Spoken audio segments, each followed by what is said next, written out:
Hi, my name is Hector Barajas, and this is going to be the first episode of our podcast.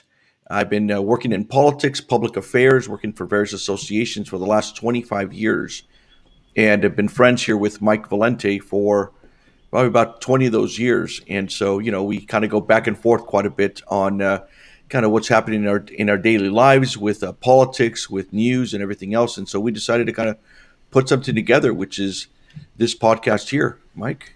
Yeah. Hector, it's great to be here. To those of you that don't know me, my name's Mike Valente. As you can probably guess from my shirt, I am originally from New England, specifically Providence, Rhode Island. I moved out to California about over 20 years ago now. And it sure was a culture shock, that's for sure. I think for not just for me, but for the people who met me as well. I've been involved in politics since I was literally 15 years ago, I'm sorry, let me try that again. I've literally been involved in politics since I was 15 years old, which was about 3 centuries ago. And, just had the opportunity to work around the country and with a lot of different groups and people. And Hector and I thought we would take our combined experience here and talk about things that are basically common sense, not necessarily left or right, but just common sense, which is sorely lacking in a very uncommon world these days. So glad you're with us and hope you enjoy the experience. Yeah, so the first topic I think we wanted to kind of touch on was you've got President Joe Biden that just finished his G7, G8, or G9 summit, however many people were in that picture. Gee whiz. And then you've got Kamala Harris that had her what seemed to be an excruciating trip over to Latin America. And Biden just finished his talk or his meeting with Putin. Right. Well, Kamala's wondering, he had a G7, G8, G9, gee whiz. She had a, gee, why can't I have a trip like that moment? I think the first call she made this morning was to the White House travel secretary and said, when can I get on a trip like he just had? Because his was a honeymoon. I mean, there's no way of skirting the issue in the sense of especially the G7 visit, was Europe re-embracing him and, putting Europe first like it had been for a long time, as opposed to the way President Trump had done it, which was, they're partners, but he put America first. So, Joe Biden met with a friendly crowd. And, his meeting with Putin, everybody's had meeting with Putin, and the history there is the buildup, and then, nothing really comes of it. And then, Putin just goes back and does what he's always done. Kamala, on the other hand, certainly they put her feet to the fire right out of the box. A very volatile issue on the border. They can say whatever they want in terms of why all of a sudden there was this mad rush to the border.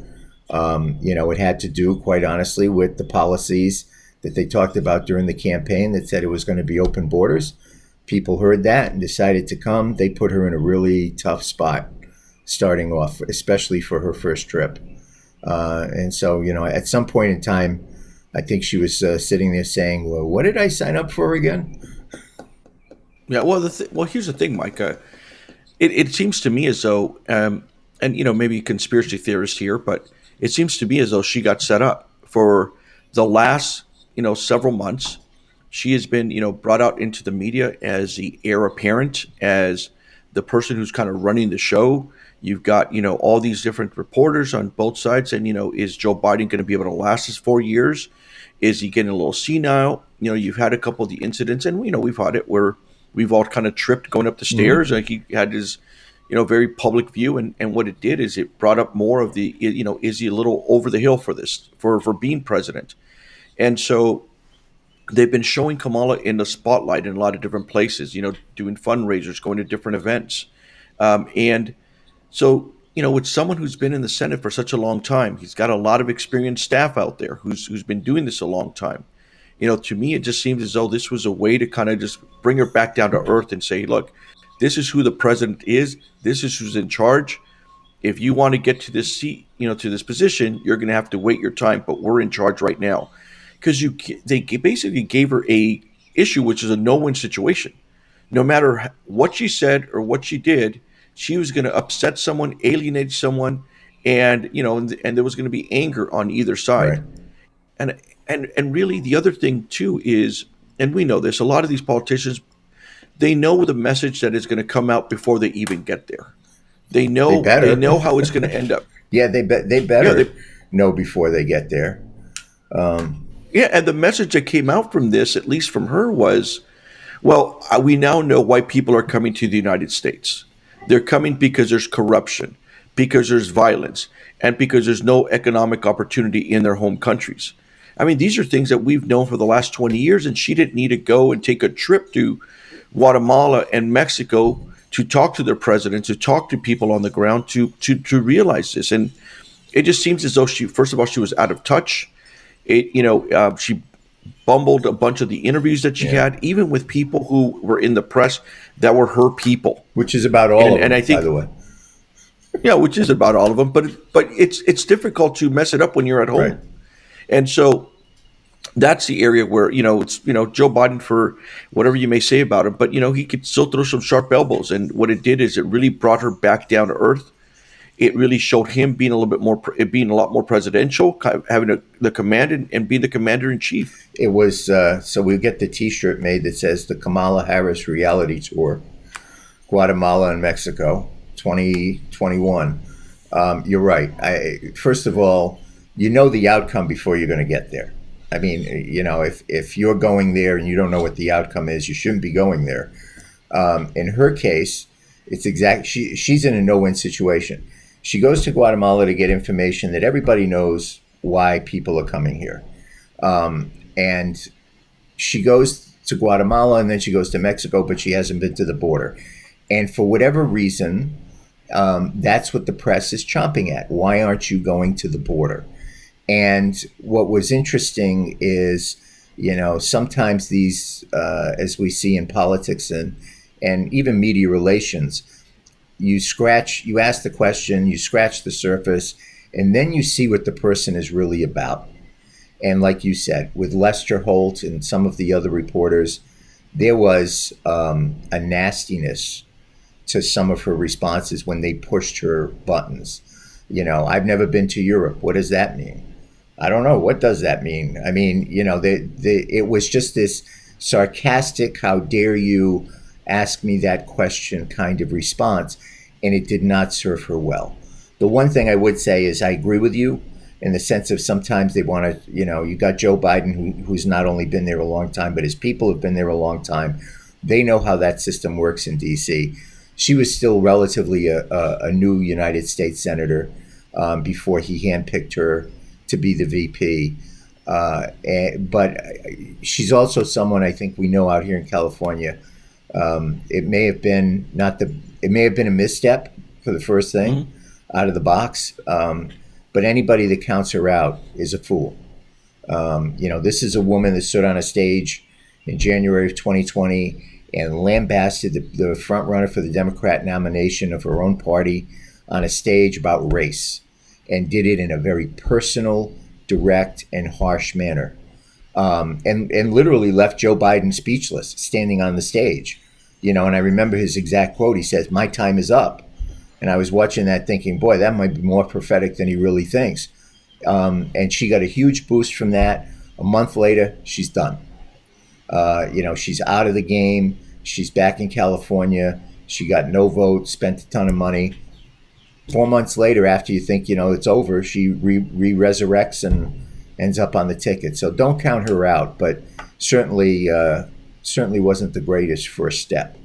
Well, and she's gonna have to do some things in the next couple of months to kind of resurrect herself or try to put that behind her. Well, and you kind of saw some of that. I mean, she came back and then the first thing she did, she spontaneously went to the Pride Parade in D.C.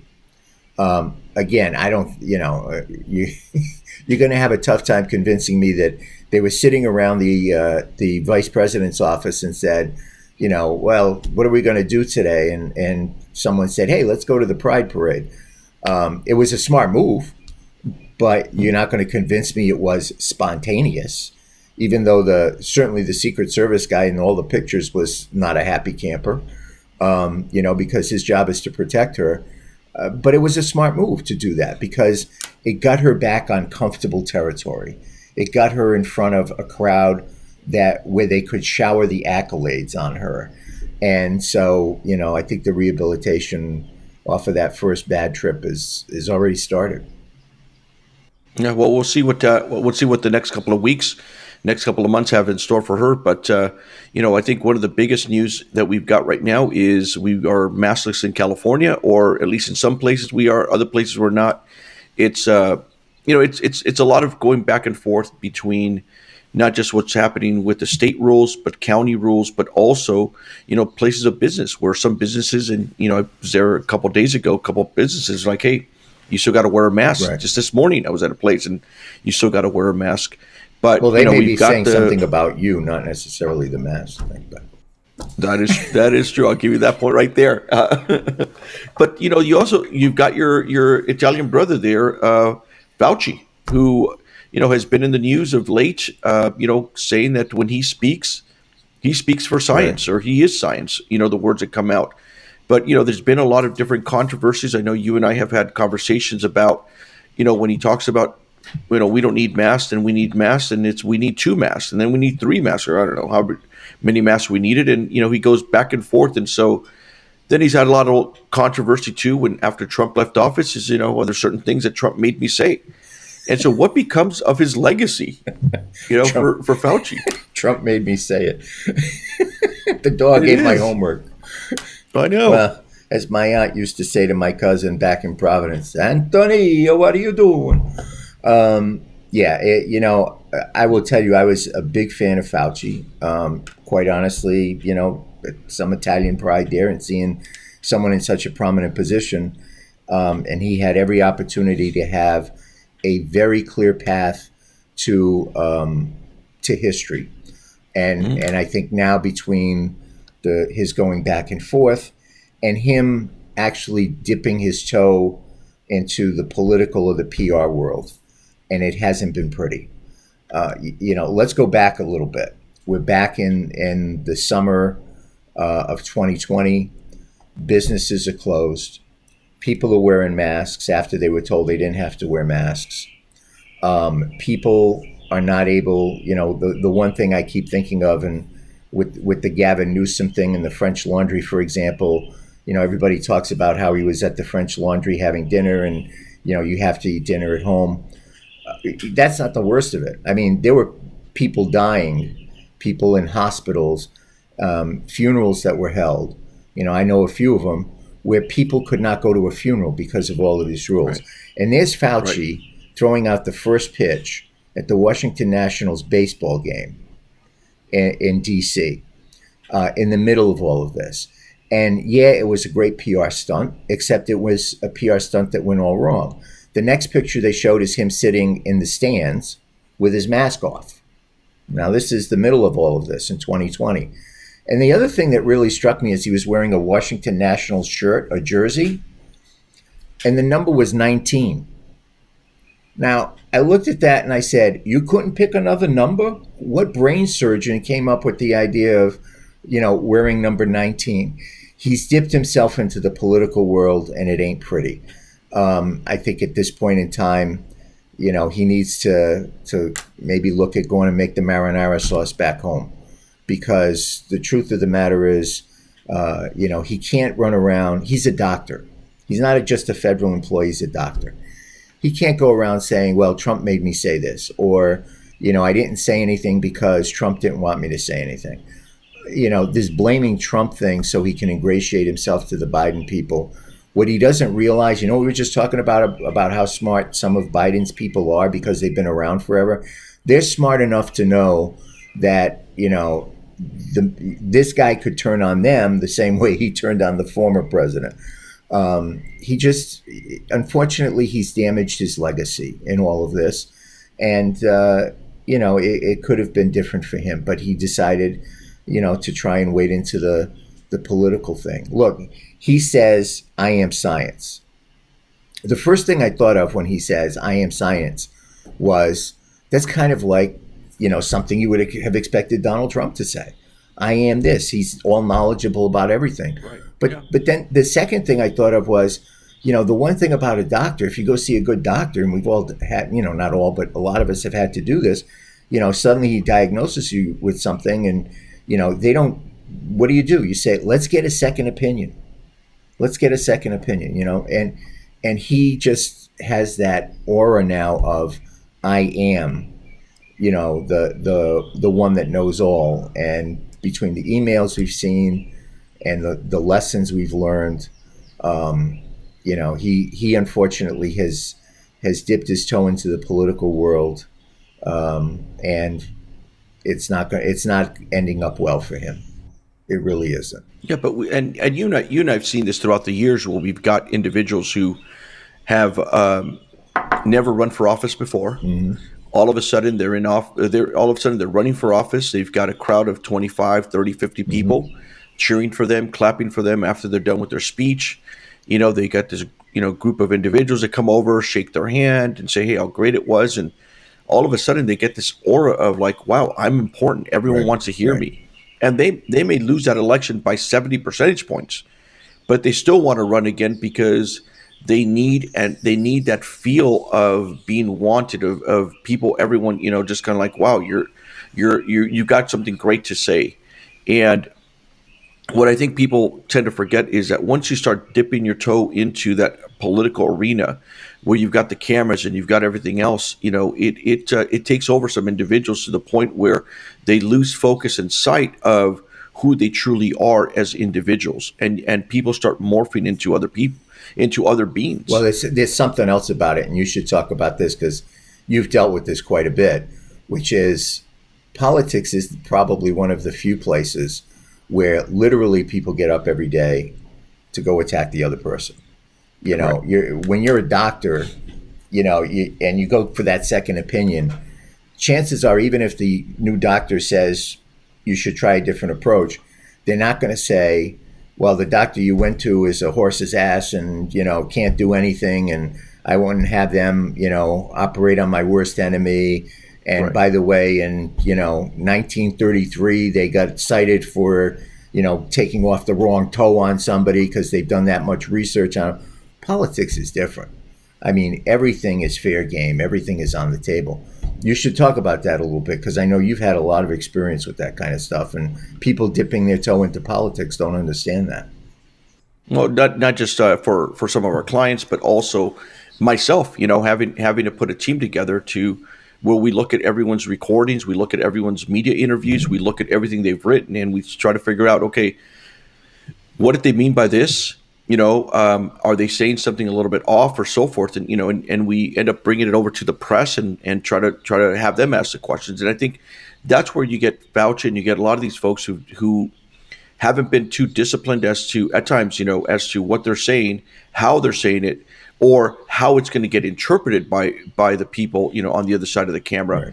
And that's where a lot of folks really start getting in trouble. And yeah, you're right. There is entire teams of opposition research. There are teams of communications experts. There's political folks, and they wake up every single day, especially if you're looking at your opponent, your political opponent, and you're finding every single day, how are we going to go make their life miserable?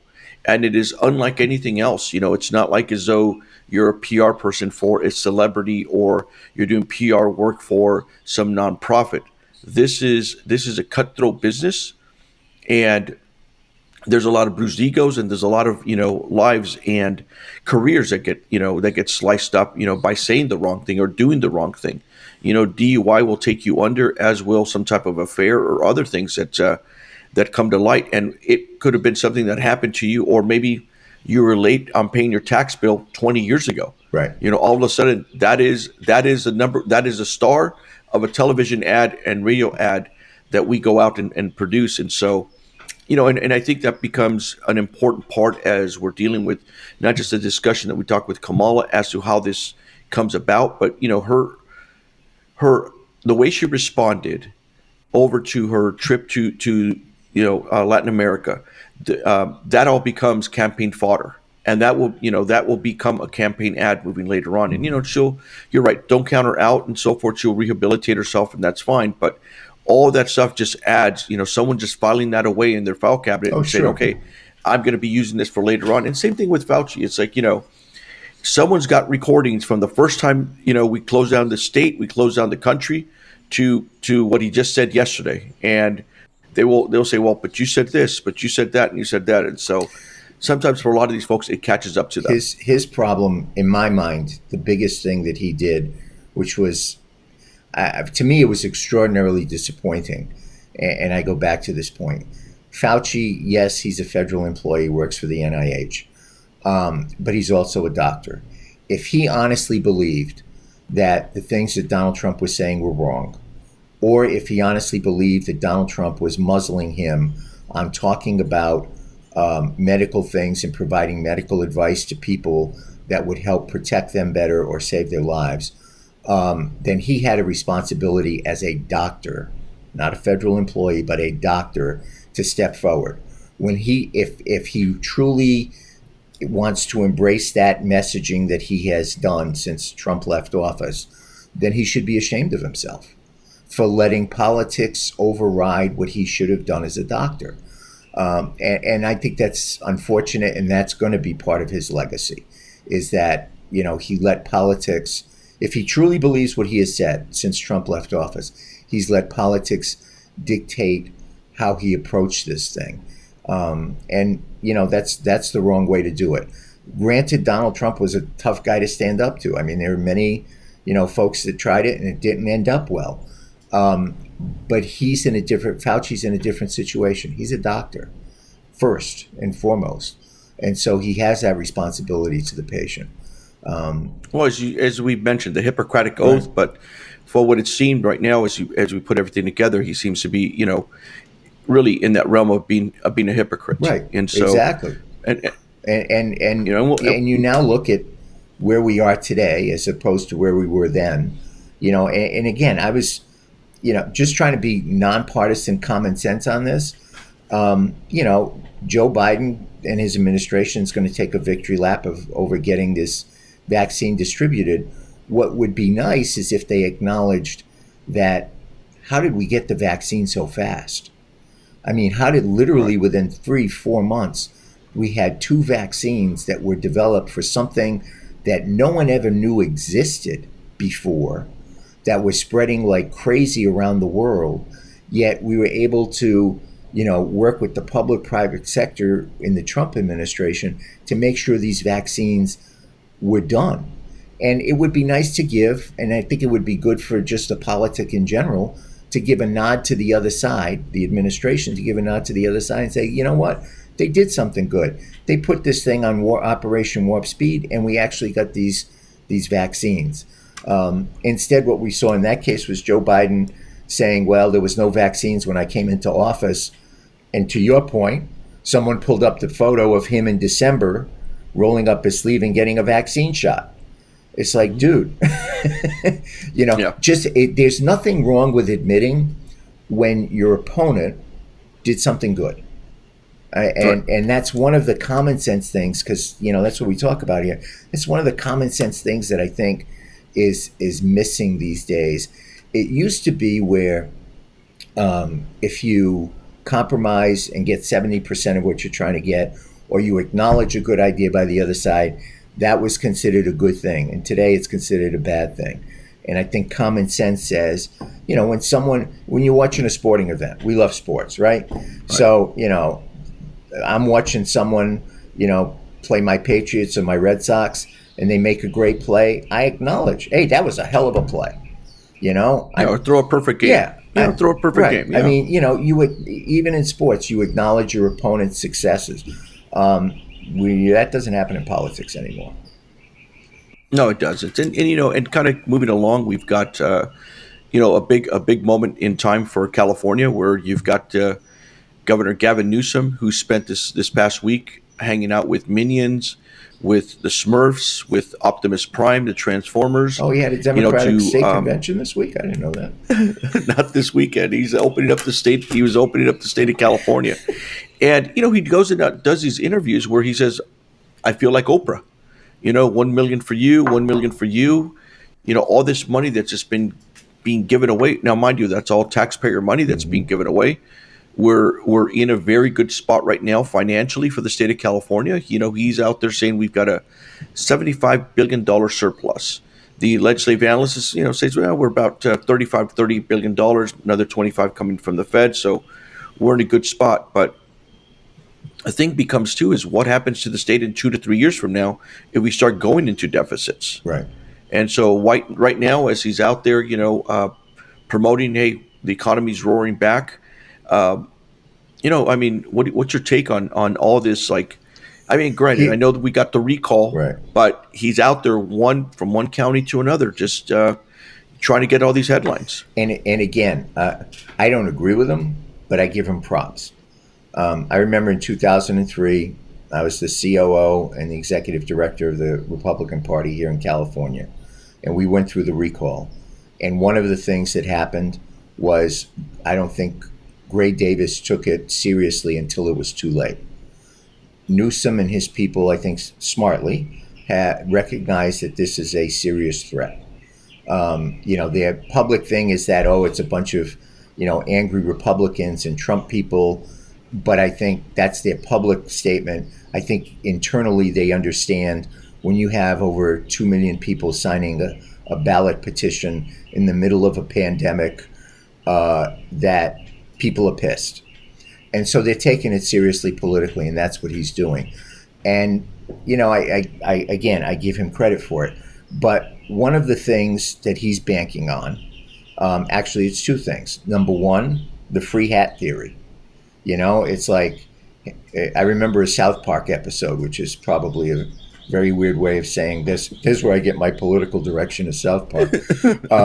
A South Park episode where there was this guy named Hat, and they started a campaign, Free Hat, and everybody thought they meant they would get a free hat, and you had all these people supporting them.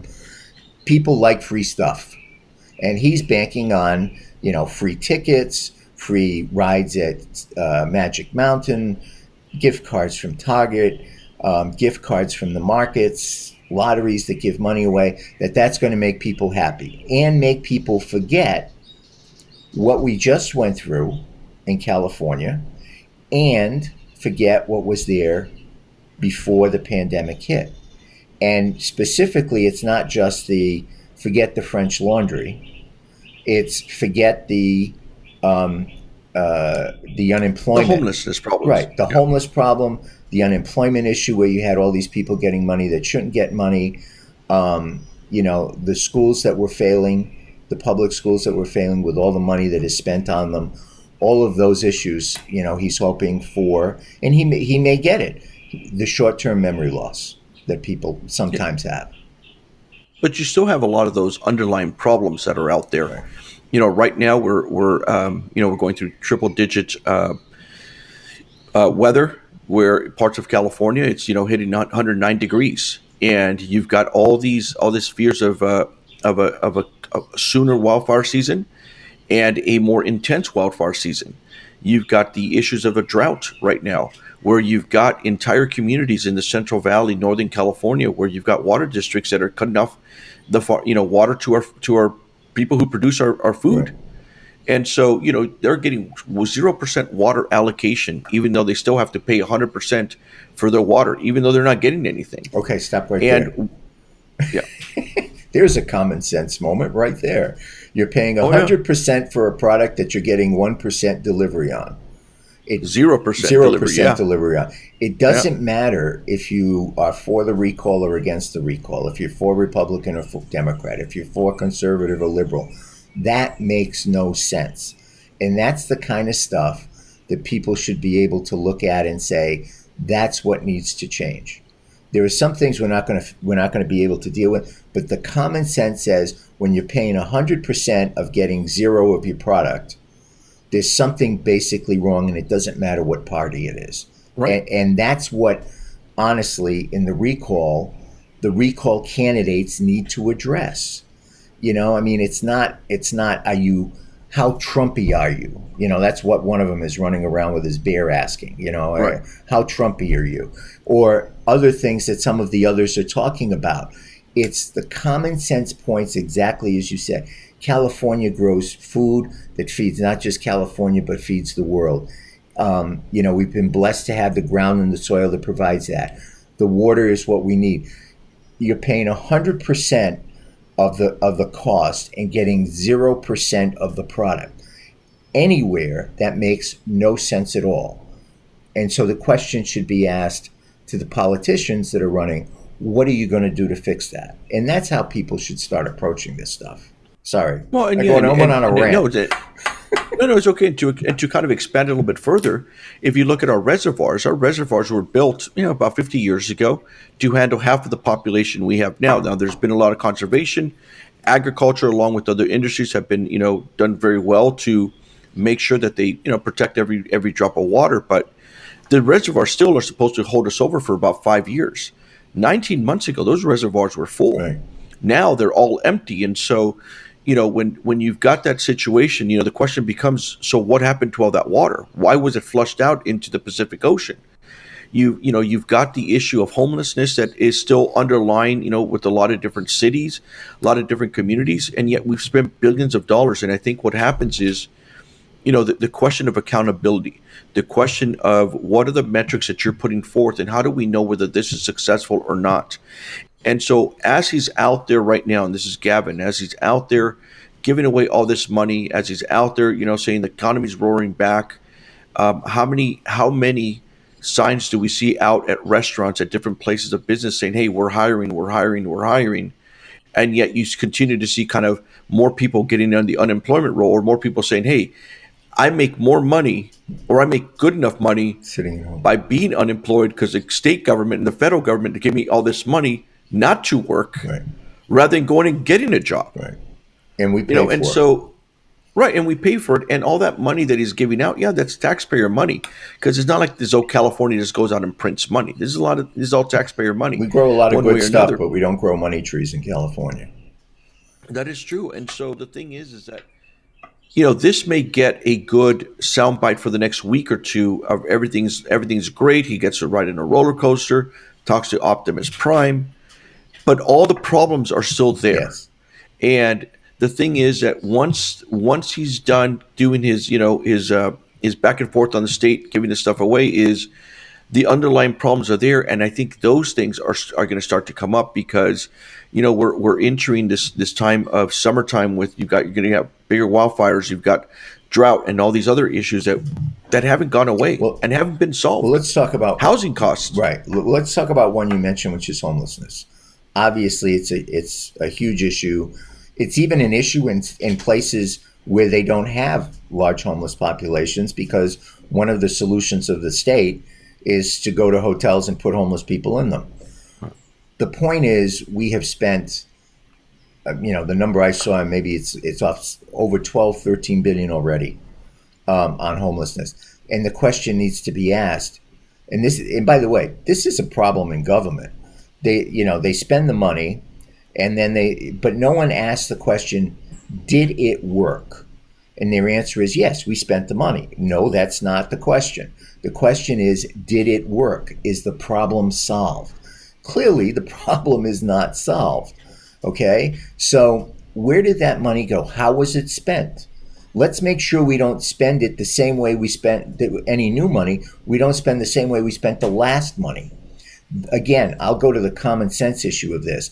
Those are the questions that, we're in a situation where there is a recall. Ordinarily, we wouldn't have the platform to have those questions asked. But now we have a recall. Right. That is a platform to ask those questions. Voters and our candidates that are running in the recall should be asking those questions. We all want to make sure people are taken care of, people that have hit hard times, especially veterans that are homeless, people that have mental illness that need help, people who have financial, hardship because of the pandemic or whatever that need help. No one doesn't care. The question is, you've spent X amount of millions of dollars on this already. It's billions. Yeah. It's gotten worse than where it was. What did you spend the money on? What didn't work? How do you not do that again? How are you going to come up with a better approach? We got a lot of smart people in this state. You tell me you can't put people together in a room and figure out what the best approach is, whether it's a central approach or more likely, a diverse approach, because the homeless population in this state is not singular. I mean, there are different reasons people are there.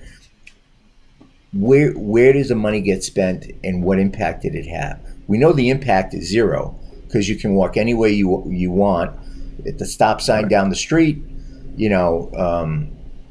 I haven't been to Beverly Hills, but apparently one of the candidates has, and she was talking about how she saw homeless tents and tents of homeless people in Beverly Hills.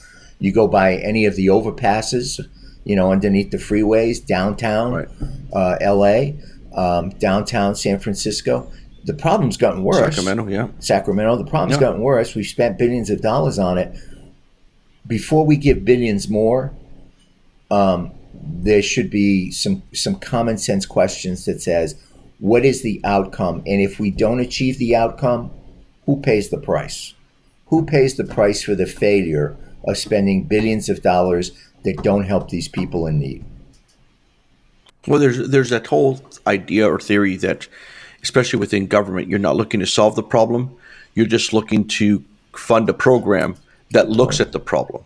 And because what happens is the minute you fund a program, then that means you got more state employees, you got more people working that work for the government itself. And, the government, you got some of the government employees that figure out, okay, how do we expand our program to go study something else, to try to do an analysis of something else, but it never comes into how do we actually solve this? Because, you think of all these different organizations, like, you get immigrant rights groups organizations. If we ever solved the immigration issue, what would they be doing? If we ever solved this issue on homelessness, then what would they be doing?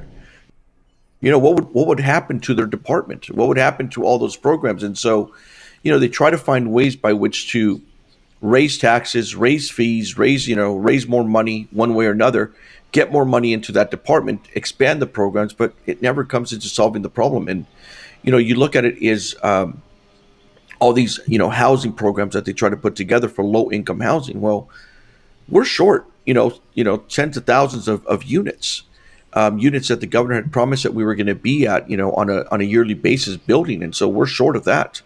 And it's not as though there isn't a need for people needing, businesses wanting workers, because right now the we're hiring signs are all over the place, especially in the service industry. And these they businesses, and these businesses have been through enough, for Pete's sake. I mean, through no fault of their own. One of the experiences I had, obviously, over the last 4 years working for the Small Business Administration and running their field operation across the country during this pandemic and trying to get them the help. These are businesses they're not just, things that make them money. They literally are dreams. I mean, they literally are. The number of places that I've been to where, it's folks that came to this country, had a dream, started a business, and then now are handing it off to their children who are expanding the business and modernizing it. All of that came to a crashing halt through absolutely no fault of their own. And everybody knows that small businesses have, a small margin for error. And now they're coming, and they got seriously hurt in California because when the economy shut down. Now it's starting to come back, and now they face this new issue, which you talk about, which is that they can't hire people because, people don't want to come back to work. They're getting more money being unemployed. And, again, the common sense question is, and also because there are laws that get passed in California that are not someplace else. And those laws, and those laws are making us uncompetitive. And so, people look, and what they do is they vote with their feet. And we have seen that over the course of the last 3 or 4 years. They vote with their feet. They leave. They look and they say, the thing about California is it's the 5th largest economy. And that's because we have so many people here. With technology, they can now reach those people, but they can do it from someplace else where they don't have to pay the taxes, the fees, and everything else that hurts their business. So, the state is really at a crossroads. It's got a lot of money to be able to make some real deep systemic change for the future. But they got to ask themselves the question: if it's just this is a one-time thing. As quickly as we have it, it can be gone. If you're going to create something, you better be able to answer the common sense question: how are you going to sustain it once the free pot of money is gone? And it's not free money. Obviously, it's money that we all pay taxes for. How are you going to sustain that once that pot of money is gone? It's great to give away the store today, but eventually you're going to have to pay the price for it if you want to do. And I just want to go on to something you just said a minute ago, which I think is a really great point. Defining success for some folks in government is completely different than what it should be. To them, it's like, how do we create a program that sustains what we have going? And for others, and the way it should be is, how do we use that program and that finances to fix a problem? To mitigate the homelessness, so that people are helped that need help, people are gotten off the street that shouldn't be on the street, and people don't have to deal with those kinds of issues on their street corner or in their downtowns. Yeah, you're right. And well, I think let's try to end this session on that note, and we'll bring the cruise try to come back. Bring the cruise to a quiet halt as we crash into the dock, and hopefully not crash into the dock. But no, it's right now. Right now, the state is looking at, it's flush with cash. You've got, as we talked about, Gavin going everywhere. Being everywhere, being everyone to everyone. It's like, okay, Santa. I'm gonna.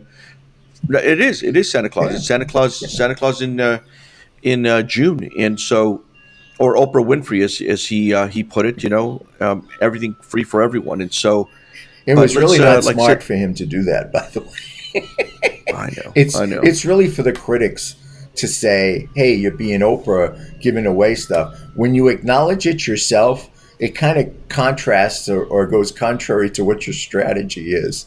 Don't bring attention to the fact that you're being Oprah or you're being Santa Claus. But, that's the other thing. There's some arrogance there. He can't help it. Yeah, there's arrogance there. I mean, the French Laundry thing was a perfect example of arrogance. And to me, just to jump on that for one last second, it wasn't just he's able to go out to eat and I'm not able to go out to eat.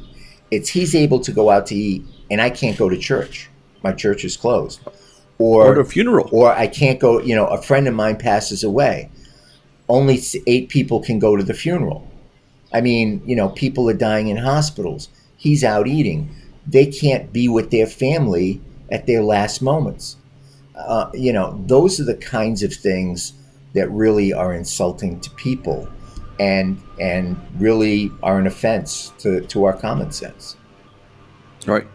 Well, Mike, let's end it here, and get together again so we could do another episode. This was a lot of fun. It was fun for our first episode, and hopefully people enjoy it. And we keep moving, and we'll keep moving on, and get people's thoughts and opinions as well. Perfect. Great to see you, Mike. Great to talk to you. I'll talk to you soon. Take care. Bye.